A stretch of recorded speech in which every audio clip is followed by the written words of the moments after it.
And now the featured wine piece of this afternoon, the Pinot Suite.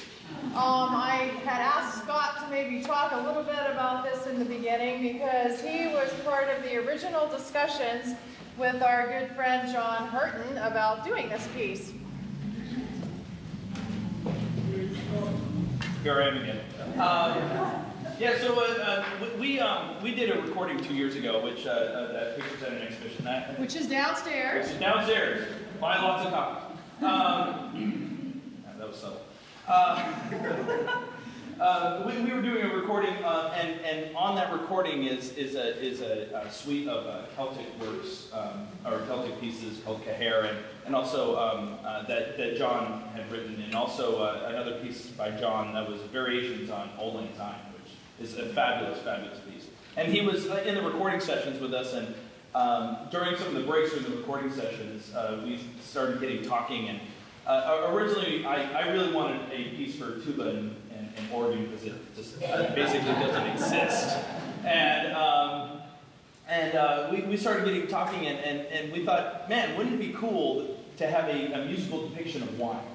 And so we started talking, and he started getting some ideas like Pinot Noir and tuba somehow mixed.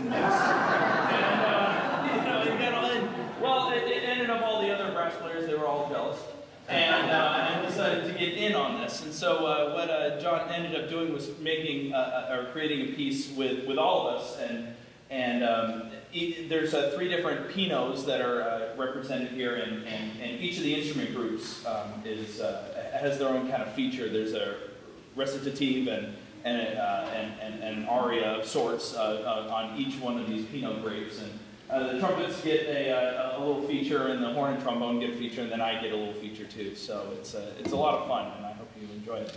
Do you have anything to add? Yeah, and it's basically structured in a way that's similar to the pictures at an exhibition.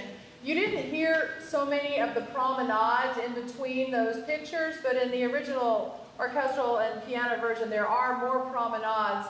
And so in this piece that he did, you're going to hear, he calls it jaunt, actually, instead of a promenade, because it's a more friendly piece, and you're at a wine tasting, and you're jaunting between the Pinot Blanc first, which is the one that features the trombone and the horn. Then there's a jaunt.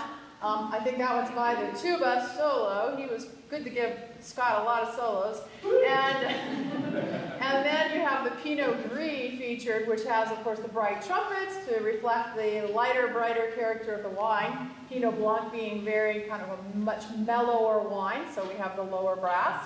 And then for the Pinot Noir, the most complex wine of all, we have the tuba. So he gets his solo there. And then at the very end, he calls the last walking part depart instead of jaunt.